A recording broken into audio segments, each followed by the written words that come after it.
భువన చైతన్య ప్రసారం. నమస్కారం, మన ధర్మం కార్యక్రమానికి స్వాగతం. ఇవాటి మన ధర్మం కార్యక్రమంలో మన ధర్మ సందేహాల్ని నివృత్తి చేసేందుకు మనతో పాటు ఉన్నారు ప్రముఖ ఆధ్యాత్మికవేత్త ఆచార్య శ్రీ తాడేపల్లి పతంజలి గారు. గురుగారు నమస్కారం. నమస్కారం అమ్మా. గురుగారు, దేవి అలంకారాలలో భాగంగా ఈరోజు అమ్మవారు లలిత త్రిపుర సుందరి దేవి అలంకారంగా ఈరోజు మనకు కనిపిస్తుంది. ఈ అలంకార వైశిష్ట్యం ఏంటో తెలియజేస్తారా? ప్రాతస్మరామి లలితా వదనారవిందం బింబాధరం పృథుల మౌక్తిక నాశదేశం ఆకర్ణ దీర్ఘనయనం మణికుండలాఢ్యం అని ఈరోజు మృగ మదోజ్వల ఫాలదేశం ఆ అమ్మవారిని, ఆ లలితాదేవిని సుప్రభాతం పలుకుతూ మేల్కొల్పుతూ ఈ లలితా పంచరత్నాలు భక్తిగా ఈరోజు చదువుకుంటూ ఉంటారు. లలిత త్రిపుర సుందరి లలిత, నిజానికి చూడండి, ఆ అమ్మవారి పేరులోనే చక్కగా లోకాలన్నింటినీ కూడా రక్షించేటువంటి సుగుణం ఉంది. ప్రాతస్మరామి లలిత వదనారవిందం. నేను పొద్దున్నే స్మరిస్తున్నాను.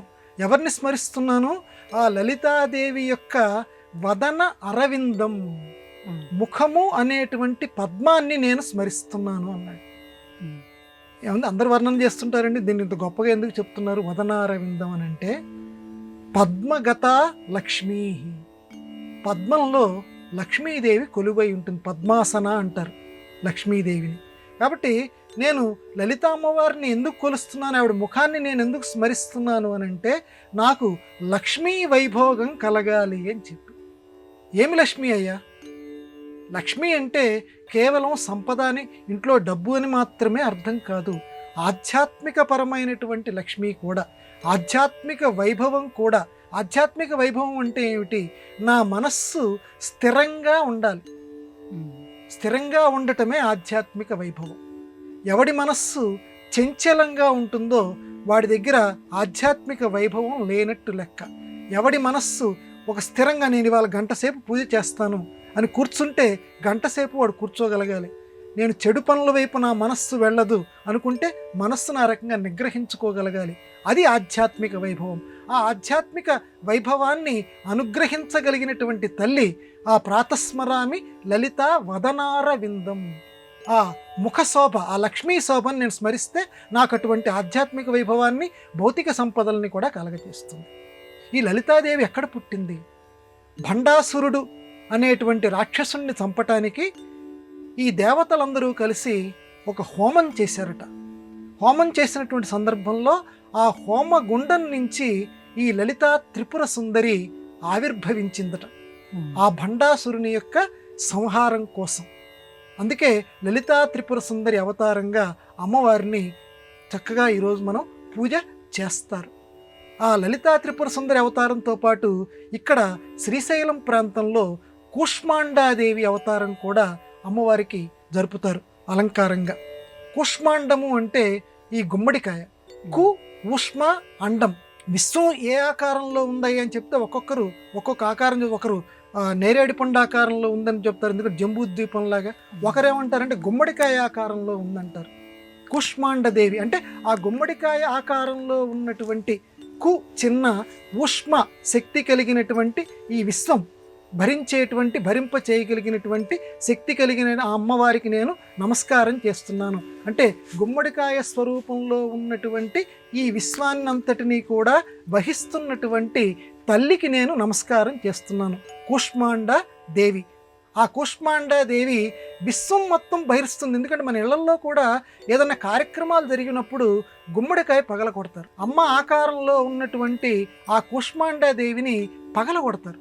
కొబ్బరికాయ కనుక శివస్వరూపం అయితే కొబ్బరికాయని ఏ రకంగా పగల కొడతారో కూష్మాండ దేవిని కూడా పగల కొడతారు. అయితే మన వాళ్ళు అనేది దృష్టిగానే అంటారు, కానీ అసలు ఉద్దేశం ఏంటంటే విశ్వం అలా పగలగొట్టిన వెంటనే గుమ్మడికాయ లోపల ఉన్నటువంటి పదార్థం మొత్తం ఇక్కడ చెల్లా చెదరైపోతుంది.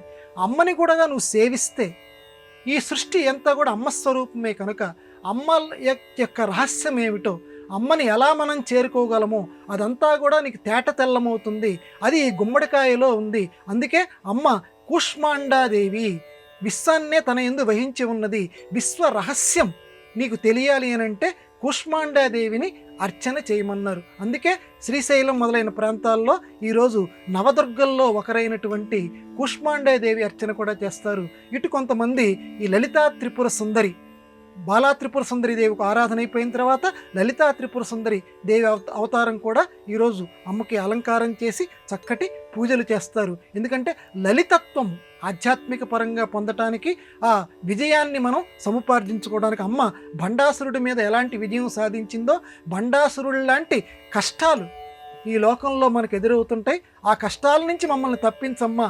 అందుకే పృథుల మౌక్తిక శోభినాశం, చక్కగా ఆ మౌక్తికం పెట్టుకున్న ముత్యం, ఆ ముత్యం పెట్టుకున్నావే, ఆ ముత్యపు కాంతి తల ఎలా మెరిసిపోతుందో మా జీవితాల్లో కూడా అటువంటి శోభను నింపమ్మ అని ఆ లలిత అమ్మని హృదయపూర్వకంగా ప్రార్థన చేస్తే వారి కష్టాలన్నీ తొలగిపోతాయి. అటువంటి లలితా త్రిపుర సుందరీదేవిని అందరూ ఆరాధించి విజయం పొందెదరుగాక. గురుగారు, తిరుమల శ్రీవారి బ్రహ్మోత్సవాల్లో భాగంగా శ్రీవారు సింహవాహనంపై దర్శనమిస్తారు కదా, ఈ సింహం దేనికి సంకేతం? ఈ వాహనం యొక్క ప్రత్యేకత ఏంటి? మృగాణం మృగేంద్రోహం అంటాడు భగవద్గీతలో శ్రీకృష్ణ పరమాత్మ. జంతువులన్నింటిలో కూడా నేను సింహాన్ని. చూడండి, ఇంక వేరే దాంట్లో జంతువులన్నింటిలో కూడా నేను సింహాన్ని. సింహము అనేటువంటిది ఏంటంటే మామూలుగా జంతువు అని మనందరికీ అనిపిస్తుంది. ఎందుకంటే సింహాన్ని ఎందుకంత ప్రత్యేకంగా చెప్తారంటే, సింహము గడ్డి పరక మెయ్యదు. అది సింహం నుంచి ఈనాటి మానవ జాతి నేర్చుకోవాల్సినటువంటిది. సింహం మీద ఎక్కి అయ్యని ఎందుకు ఊరేగింపు చేస్తారంటే బ్రహ్మోత్సవాల్లో, వరే మానవులారా, మీరు కూడా లౌకిక విషయాల్లో గడ్డి పరకల్ని మింగకండి. గడ్డి పరకలంటే ఏదో ఆశపడిపోయి అత్యాశలకి వాళ్ళ దగ్గర నుంచి పాపం ఏదేదో సొమ్ముని ఇలాంటి వాటిని మీరు ఆశించకండి. ఈ సింహం ఎంత ఆకలి వేసినా సరే గడ్డి పరకలు మాత్రం మెయ్యదు. అటువంటి ఆ సింహం యొక్క విశిష్టత. ఇంకా సింహం ఎటువంటిది? రాజసింహము అంటారు. రాజసింహం అంటే రాజులందరిలోకి కూడా శ్రేష్ఠుడు రాజసింహం. అందుకే అటువంటి శ్రేష్ఠత్వం దాని మీద నేను కూర్చున్నాను అంటే నేను ఇంకెంత శ్రేష్ఠుడినో మీరు ఊహించుకోండి, నన్ను మీరు సేవించుకోండి అని బ్రహ్మోత్సవాల్లో ఆ బ్రహ్మాండ నాయకుడు వెంకటేశ్వరుడు మనకు చెప్తున్నాడు. ఇంకా సింహవాహనం మీద ఎందుకు కూర్చున్నాడయ్యా అంటే పెద్దవాళ్ళు చెప్పారు, సింహం అనేసరికి భయం కలుగుతుంది ఎవరికైనా.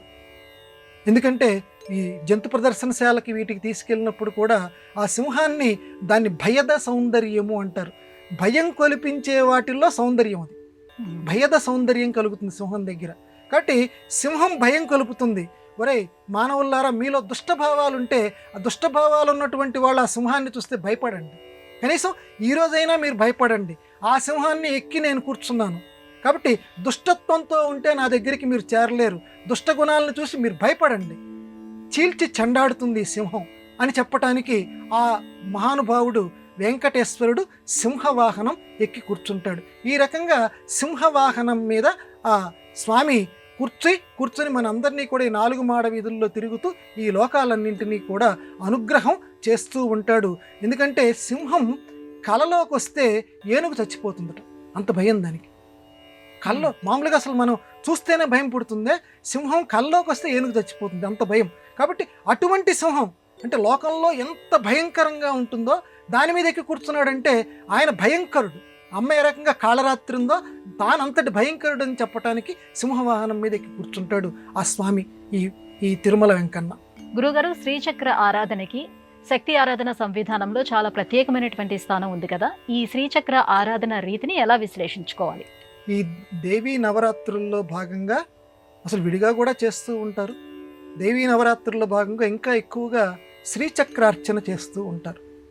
శ్రీచక్రార్చనలో రకరకాల ఆవరణలు ఉన్నాయి. ఆవరణ అంటే ఒక్కొక్క మెట్టు అనుకుందాం.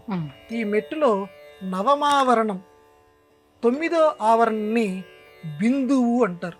ఈ బిందువు దగ్గరికి అంటే ఆ యోగాభ్యాసం, ఆ శ్రీచక్రార్చన చేస్తుంటే మన శరీరమే ఒక శ్రీచక్రం. ఈ శ్రీచక్రంలో ఆ యోగాభ్యాసం చేస్తుంటే ఎంతటి వారైనా బిందువు దగ్గరికి వెళ్ళటం దాదాపుగా ఎవరి వల్ల కాదు. ఆ బిందు స్థానాన్ని చేరటం, ఆ బిందువుకి ముందే ఇంద్రుడు మొదలైనటువంటి దేవతలందరూ కూడా ఆగిపోతారట. అందుకే అంతఃపురే రహసి అని చెప్పి మన సౌందర్య లహరిలో శంకర భగవత్పాదుల వారు కూడా ఆగుతారు. అమ్మా, ఎంతటి వారైనా సరే ఆ బిందు స్థానానికి ముందున్నటువంటి చక్రం దగ్గరే, ఆవరణం దగ్గరే ఆగిపోతారు. నీ దగ్గరికి చేరుకోగలిగినటువంటి వాళ్ళు చాలా తక్కువ మంది అని చెప్పి శంకర భగవత్పాదుల వారు చెప్తారు. అయితే ఆధునిక యుగంలో చందోలు మహర్షి అని ఒక పేరు పొందారు తాడేపల్లి రాఘవనారాయణ శాస్త్రి గారు. తాడేపల్లి రాఘవనారాయణ శాస్త్రి గారి దగ్గరికి వెళ్ళి ఒక భక్తుడు అడిగట, స్వామి, ఇంతమంది ఇన్ని సంవత్సరాల నుంచి బిందు అర్చన చేస్తున్నారు, శ్రీచక్రాన్ని కొలుస్తున్నారు కదా, ఎవరైనా బిందువు దగ్గరికి వెళ్ళినటువంటి వాళ్ళు ఎవరైనా ఉన్నారా? ఎందుకంటే ఆయన నిత్య బాలాంబ ఉపాసకులు, అమ్మవారిని ఉపాసించేటువంటి స్వభావం కలిగిన వారు. అందుకే వారు చనిపోయిన తర్వాత కూడా వారి చితిమంటల్లో ఇంచి బాలాంబల పైకి వచ్చినటువంటి దృశ్యం అంత ఫోటోగ్రాఫుల్లో కూడా వచ్చింది. ఈరాటికి కూడా దాని మీద పరిశోధనలు కూడా జరుగుతున్నాయి. ఆయన బాలాంబ ఉపాసకులు. ఆయన్ని భక్తుడు ప్రశ్న అడిగాడు, బిందువు దగ్గరికి చేరుకోగలిగినటువంటి ఉపాసకులు ఎవరైనా ఉన్నారా అంటే, ఎందుకు లేరు, మన కళ్ళ ముందు నడిచేటువంటి దేవుడు కనిపిస్తున్నాడు కదా, కంచిస్వామి. ఆ కంచిస్వామి వారు జీవన్ముక్తులు, బతికి ఉండగానే మోక్షాన్ని చవి చూసినటువంటి వారు. ఆ బిందు స్థానం దగ్గరికి వెళ్ళారు. మనల్ని ఉద్ధరించడం కోసం లోకంలో ఆయన ప్రస్తుతం అలా సంచారం చేస్తున్నారు కంచిస్వామి అని చెప్పి ఆ తాడేపల్లి రాఘవనారాయణ శాస్త్రి గారు ఆ భక్తుడికి జవాబిచ్చాడు. కాబట్టి ఎంత అదృష్టం అమ్మ, బిందువుని చెప్పుకోవటమే కానీ ఆ యోగాభ్యాసంలో బిందు స్థానంలో ఆ సహస్రారం దగ్గరికి వెళ్ళి అమ్మని దర్శించుకొని లోకంలో నడయాడుతున్నటువంటి దేవుడు.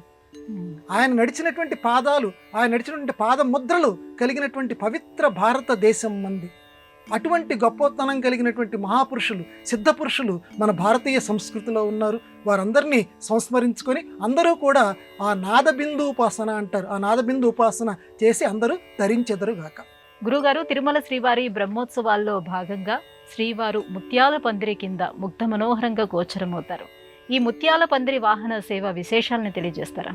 ముంగిటి ముత్యము వీడు అని అన్నమయ్య శ్రీకృష్ణ పరమాత్మని తలుచుకొని రకరకాల పోలికలు చెబుతూ ఆ బాలకృష్ణుణ్ణి ముద్దుగారే యశోద ముంగిటి ముత్యము వీడు అంటాడు. ముద్దుగారే యశోద అంటే చక్కటి ముద్దులు కొలిపేటువంటి యశోద అని కాదు, అక్కడ ముద్దులు కొలిపేటువంటి బాలకృష్ణుడు అని. యశోద ముంగిటి ముత్యము, యశోదకి మనకి ఎంతో ఆనందం కొలిపేటువంటి ముత్యం లాంటి వాడు. ఎందుకంటే లోకంలో ఎవడైనా శ్రేష్ఠుడు అని చెప్పటానికి వీడు ముత్యం లాంటి వాడు, వీడు రత్నం లాంటి వాడు అని చెప్తారు. మన భాగ్యనగరం కూడా ముత్యాలకి చాలా ప్రసిద్ధి. ఏంటంటే మిగతా వాటికి ముత్యాలకి ఉన్నటువంటి తేడా అంటే, ఒక కార్తెలో, స్వాతి కార్తెలో ముత్యపు చిప్పలో వాన చినుకు గనక పడితే సిసలైనటువంటి ముత్యం తయారవుతుంది. సరే, ముత్యాలు తయారు చేస్తున్నారు.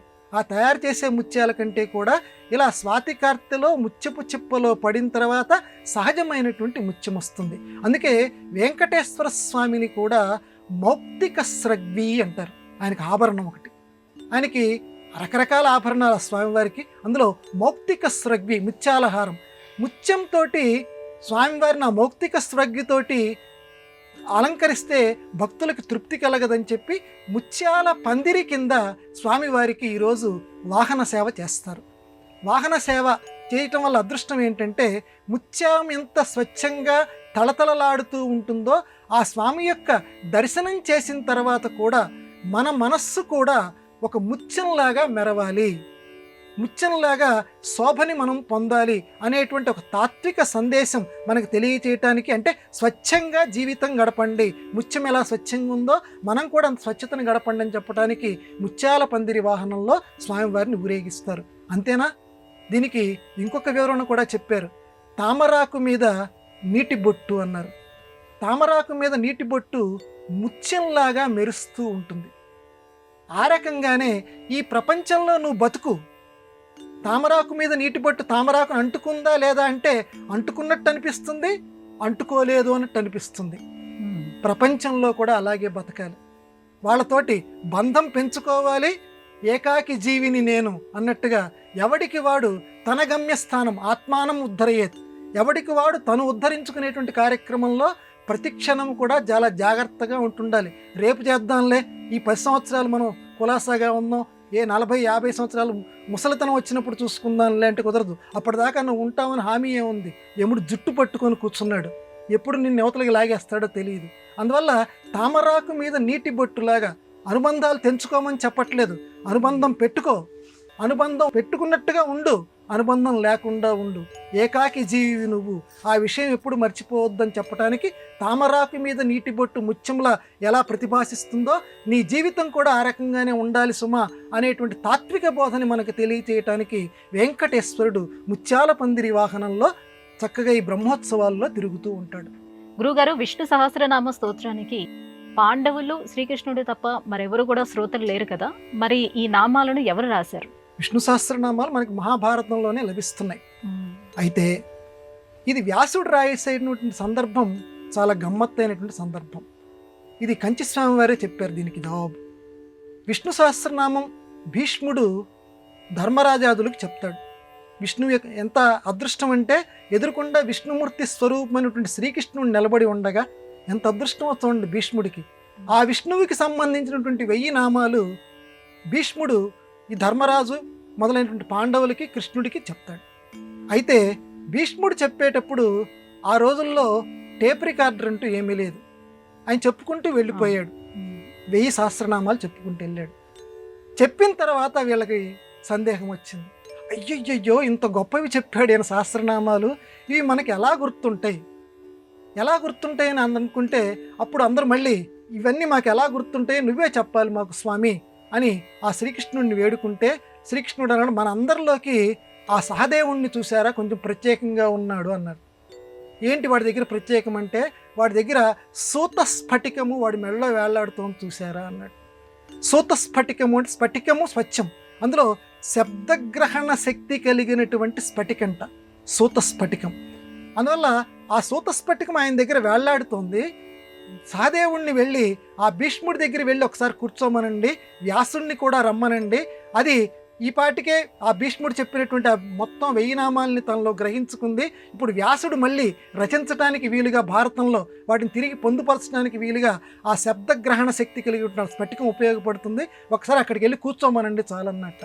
అప్పుడు ఆ శబ్ద తరంగాలు అలా బయటికి మళ్ళీ రావటం మొదలైనట ఆ స్ఫటికంలోంచి. వాటిని వ్యాసుడు మళ్ళీ తన భారతంలో పొందుపరిచాడు మన అదృష్టవశాత్తు. అవి విష్ణు సహస్రనామాలుగా ఈ రోజుకి మనం ముక్తి పొందటానికి. ఎందుకంటే విష్ణు సహస్రనామాలు ఎంత గొప్పవంటే ఒక్కడు చదవటం కంటే కూడా అనేక మంది పారాయణ చేస్తే, అనేక మంది కలిసి కూర్చుంటే అది అధికమైన ఫలితం ఇస్తుందట విష్ణు సహస్రనామాల యొక్క ప్రత్యేకత. ఆ రకంగా విష్ణు సహస్రనామాలు ఈ గ్రంథంలో పొందుపరచబడ్డాయని చెప్పి కంచిస్వామి వారు జవాబిచ్చారు. గురుగారు, రుక్మిణీదేవితో శ్రీకృష్ణుడు ఓ సందర్భంలో పెడసరంగా సమాధానం ఇచ్చాడని చెప్తారు. ఏమిటా సందర్భం? ఇది భార్యాభర్తల మధ్య, ఎందుకంటే మానవ అవతారం ఎత్తాడు కాబట్టి. ఆయన ఏంటంటే శ్రీకృష్ణుడి యొక్క పని, ఎంతటి వాళ్ళకైనా ఏదైనా చిన్నపాటి అహంకారం గనక లేస్తే దాన్ని తగ్గిస్తాడు. నారదుడు గనక చేసే చేష్టలు, దూర్వాసో మహర్షి చేసే చేష్టలు ఎలా ఉంటే వాళ్ళందరూ భగవంతుడే కంసల్లాగానే శ్రీకృష్ణుడు అంతకంటే గొప్ప భగవంతుడు కాబట్టి ఆయన కూడా రుక్మిణీదేవికి దగ్గర ఒకసారి మాట్లాడుతుంటే ఆవిడ చక్కగా ఏదేవో మాట్లాడుతుంది, ఈయన సరదాగా జవాబులు ఇస్తూ ఒక చిన్న పొరపాటు చేశానేమో రుక్మిణి అన్నాడు. ఏమి స్వామి మీరు పొరపాటు చేయటం అంటే, ఏమి లేదు, నేను చాలా కష్టపెడుతున్నాను, ఎక్కడో సముద్ర గర్భంలో ఇల్లు కట్టుకున్నామండి ద్వారకలో, ఆ రోజు నువ్వు శిశుపాలుణ్ణి చేసుకొని ఉంటే బాగుండేదేమో, ఏదో డబ్బు లేనటువంటి వాడిని రాజుని అని అనిపించుకోవటానికి, ఎందుకంటే మిగతా వాళ్ళందరినీ ఏదో రాజులు చేయగలిగాను కానీ నేను రాజుని అనిపించుకునేటువంటి స్థాయి నాకు లేదు, ఆ శిశుపాలుడు మొదలైన పెద్దవాళ్ళతో చూసుకుంటే వాళ్ళకున్నంత ధనం నాకు లేదు, పాపం మీ అన్నలు ఇలా తెచ్చిన సంబంధం చేసుకొని ఉంటే బాగుండేదేమో, నన్ను చేసుకొని నువ్వు చాలా ఇబ్బంది పడ్డావు. ఎంత బాటమ్మా, శ్రీకృష్ణుడు అంతటి వాడి నోటిలోంచి నన్నెందుకు చేసుకున్నావని ఈరోజు భార్యాభర్తలు ఏ రకంగా ఇంకోరిని చేసుకుంటే బాగుండేది కదా అని చెప్పి ఎవరో కొంచెం తక్కువ స్థాయి వాళ్ళు ఎలా అనుకుంటుంటారో ఆ రకంగా మాట శ్రీకృష్ణుడి నోటి వెంట వచ్చింది.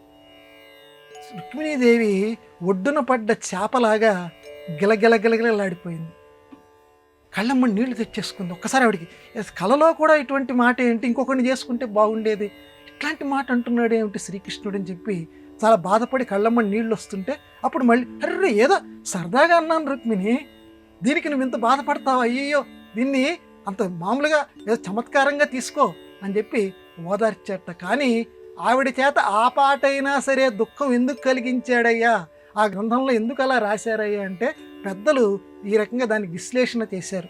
రుక్మిణీదేవికిట ఒక చిన్నపాటి అహంకారం, అంతటి రుక్మిణికి కూడా ఏమిటండి ఆ చిన్నపాటి అహంకారం అంటే, శ్రీకృష్ణుడు సత్యభామకు లాగానే అందరిలోకి పట్టమహిషిని నేను, అందరిలోకి పెద్దదాన్ని నేను, ఈ లోకంలో అందరికంటే కూడా శ్రీకృష్ణుడు అంటే రుక్మిణీదేవికి పెద్దపీట వెయ్యాలి, మిగతా అందరికంటే కూడా రుక్మిణీదేవిని గౌరవించాలి అంటారు. ఆహా, నాకింతటి గొప్పదాన్ని కదా నేను అనేపాటి అహం కొద్దిపాటి, పాపం లక్ష్మీదేవి అంశే ఆవిడ, కొద్దిపాటి ఎక్కడో మనసులో వచ్చింది పాపం. కొద్దిపాటి వచ్చిన ఆయన సహించలేడు కదా, ఆవిడ లక్ష్మీదేవి అంశ కదా. అందుకని ఆ కొద్దిపాటి అంశని మహానుభావుడు ఎప్పుడైతే ఈవిడ కళ్ళమ్మడి నీళ్లు పెట్టుకుందో, పశ్చాత్తాపం ఎప్పుడైందో, పశ్చాత్తాపం ఏం చేస్తుంటే మనిషి చేసినటువంటి ఆ లోపల ఉన్నదాన్ని కడిగి పారేస్తుంది. ఆ అహంకారాన్ని తీసిపడేయటానికి శ్రీకృష్ణుడు కొంచెం పెడసరంగా ఆ చమత్కారం అనేటువంటి పేరుతోటి ఈ రకంగా అన్నాడని చెప్పి పెద్దలు విశ్లేషణ చేశారు. గురుగారు, శ్రీకృష్ణ స్వరూప వైభవాన్ని పోతనామాత్యుడు భాగవతంలో చాలా చక్కగా అభివర్ణించాడు. పోతన శ్రీకృష్ణ వర్ణన వైభవాన్ని ఎలా విశ్లేషించుకోవాలి? శ్రీకృష్ణుణ్ణి భాగవతంలో మొట్టమొదటి పద్యం, శ్రీ కైవల్య పదంబు చేరుటకునై చింతించెదన్ లోక రక్షైకారంభకు భక్తపాలన కళా సంరంభకు దానవోద్రేక స్తంభకు కేలిలోల విలసదృగ్జాల నానా కంజాత భవాండ కుంభకున్ అని చెప్తూ మహానందాంగనా డింభకున్ అని చిట్ట చివరకు విశేషణం వేశాడు పోతన్న గారు. భాగవతం నువ్వు ఎందుకు రాస్తున్నావయ్యా పోతన్నా అనంటే, మొట్టమొదటి ఆ నాయకుడు శ్రీకృష్ణుడిని నేను స్మరిస్తున్నాను దీని అర్థం. ఆ వైభవం చూడండి, ఆ కవితా వైభవం. ఎందుకు స్మరిస్తున్నావయ్యా శ్రీకృష్ణుడిని అంటే, శ్రీ కైవల్య పదంబు చేరుటకునై చింతించెదన్. లోకంలో ప్రతివాడు కోరుకోదగినటువంటిది ఈ లోకంలో లౌకికమైనటువంటి ధనధాన్యాదులు కావు, శ్రీ కైవల్య పదము ఎంతో శోభాకరమైనటువంటి ముక్తి స్థానం. ఆ ముక్తి స్థానాన్ని అనుగ్రహించేవాడు, తన దగ్గరికి చేర్చుకునేటువంటి వాడు, వైకుంఠ ధామానికి చేర్చుకునేటువంటి వాడు శ్రీకృష్ణుడు. కాబట్టి అక్కడికి వెళ్ళటానికి నేను ఈ బాల డింభకుణ్ణి, ఈ డింభకుణ్ణి, ఈ బాలకృష్ణుణ్ణి నేను ధ్యానం చేస్తున్నాను. ఇక్కడతో ఊరుకున్నాడా? మహానందాంగనా డింభకున్ అన్నాడు పోతన్న గారు. మహానందాంగనా డింభకున్. లౌకికంగా అర్థం ఏం చెప్పుకుంటామంటే నందుడి భార్య, కాబట్టి నందాంగన, ఆ నందుడి భార్య యొక్క కొడుకు అని ఇంతవరకు సరిపోతుంది లౌకికంగా. అర్థం అది కాదయ్యా. మహా ఆనంద అంగన, ఆనందమయి అనేటువంటి వాళ్ళు ఎవరైతే ఉన్నారో, ఆనందమయి అనేటువంటి దేవత ఎవరైతే ఉన్నారో, ఆ ఆనందమయి దేవత యొక్క కుమారుణ్ణి నేను స్మరిస్తున్నాను. ఆనందమయి ఎవరు? అమ్మవారు లలితా త్రిపుర సుందరి. ఇక్కడ మళ్ళీ మనకు వెంటనే ప్రశ్న వస్తుంది, అమ్మవారి యొక్క భర్త కదండి శ్రీకృష్ణుడు, మళ్ళీ మీరేమంటున్నారు? పోనీ నారాయణుడు నారాయణి సోదర సోదరి బంధం అన్నారు, సరే అంతవరకు ఒప్పుకుంటున్నాం. భర్త అన్నారు, ఒప్పుకుంటున్నాం. మళ్ళీ ఇదొకటి కొత్తగా అమ్మవారి యొక్క కొడుకు అంటున్నారు ఏమిటి? మహా ఆనంద అంగన డింభకున్, ఆనందమయ్యి అని చెప్పి అమ్మవారికి పేరు. ఆనందమయ్యి అంటే లలితా సహస్రనామాల్లోనే ఒక మాట అన్నారు, కరాంగులీ నఖోత్పన్న. ఆవిడట చేతి వేళ్ల నుంచి దశావతారాలు పుట్టినయట. కరాంగుళి అంటే మొత్తం చేతి వేళ్లలో నుంచి మొత్తం దశావతారాలు. దశావతారాల్లో కృష్ణావతారం ఉంది కదమ్మా. పుట్టటము అని అంటే ఏంటి? కొడుకు అని అర్థం వచ్చేస్తుంది కదా ఒకరికి పుట్టటము అని అంటే. కాబట్టి దేవి, వాడు భండాసురుడు ఏం చేసేటంటే వాడి దగ్గర మాయాశక్తులు ఉన్నాయి. ఒక రావణాసురుడిని సృష్టించాడు, ఈవిడ యొక్క చేతి వేళ్ల నుంచి రాముడిని సృష్టించేసింది. మళ్ళీ అక్కడ రాముడు పుట్టేట, ఆ రాముడు వెళ్ళి రావణాసురుడితో యుద్ధం చేశాడు. అక్కడ వాడేం చేశాడు, ఇంకో కంసుడిని సృష్టించేశాడు. భండాసురుడు అంత గొప్పవాడు. ఇప్పుడు ఈవిడ కూడా కృష్ణావతారాన్ని కల్పించేసింది. కృష్ణావతారాన్ని కల్పించి ఈ కృష్ణుడు వెళ్ళి మళ్ళీ ఆ కంసుడిని చంపాడు.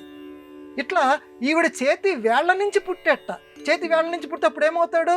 ఆ ఆనందమయ్యి, ఆ అంగన, ఆ దేవి ఎవరైతే ఉన్నారో ఆ దేవి యొక్క కుమారుడు అవుతాడు శ్రీకృష్ణుడు. అందువల్ల మహా ఆనంద అంగన డింభకున్. బ్రహ్మానందం అంటాం, మహానందం అంటాం చూడండి. అంటే ఆ అమ్మవారి పేరు తలుచుకుంటే ఆనందం రావాలి. ఆనందాల్లో రకరకాల స్థాయిలు చెబుతూ మహానందం అని ఒక స్థాయి చెప్తారు. ఎట్లా అంటే నాకేం రావట్లేదండి, అమ్మ పేరు తలుచుకుంటున్నాను, లలిత లలిత అంటున్నాను, లేకపోతే దుర్గా దుర్గా అంటున్నాను, నాకు ఆనందం రావట్లేదంటే నువ్వు మెట్టెక్కలేదని అర్థం. అందువల్ల పంచదార తీయగా ఉంటుంది, ఆ తీయగా ఉన్నదాన్ని నోట్లో వేసుకొని నువ్వు అనుభవిస్తూ ఉండాలి. ఆ నామాన్ని తలుచుకుంటూ ఉంటే ఆ ఆనంద స్ఫురణ నీకు కలుగుతుంది. ఆ ఆనందమయ్య అనే పేరు అమ్మవారికి ఎందుకు కలిగిందో నీకు తెలుస్తుంది. ఈ రకంగా ఆ శ్రీకృష్ణుణ్ణి వర్ణన చేస్తూ ఇలా ఒకటా రెండా ఆ బాలకృష్ణ వర్ణనలు ఆ దశమ స్కంధం నిండా లీలాసుకుడు గనక కృష్ణ కర్ణామృతంలో ఎన్నెన్ని శ్లోకాలు రాసి ఆ కృష్ణుణ్ణి తలుచుకొని పరవశించిపోయాడో ఇలా బాలకృష్ణ లీలలు. ఎందుకంటే మిగతా భాగవతం అంతా ఒక ఎత్తు, ఆ 10వ స్కందంలో ఉన్నటువంటి ఆ శ్రీకృష్ణ లీలలు ఒక ఎత్తు. అది తప్పనిసరిగా చదివి పరవశించినటువంటి వాడెవరు ఉండరు. కాబట్టి బాలకృష్ణ వైభవం అమోఘంగా పోతన్న గారి యొక్క భాగవతంలో ఈ రకంగా వర్ణించబడింది. గురుగారు, ఇవాటి మన ధర్మం కార్యక్రమంలో మాకు వచ్చినటువంటి ఈ ధర్మ సందేహాలన్నీ కూడా నివృత్తి చేసినందుకు ధన్యవాదాలండి. నమస్కారం అమ్మా. ఇది ఇవాటి మన ధర్మం కార్యక్రమం. రేపటి మన ధర్మం కార్యక్రమంలో మళ్ళీ కలుసుకుందాం. నమస్కారం. ఈ కార్యక్రమాన్ని తిరిగి చూడాలనుకుంటే www.youtube.com/ETV Life Spiritual లో చూడవచ్చు.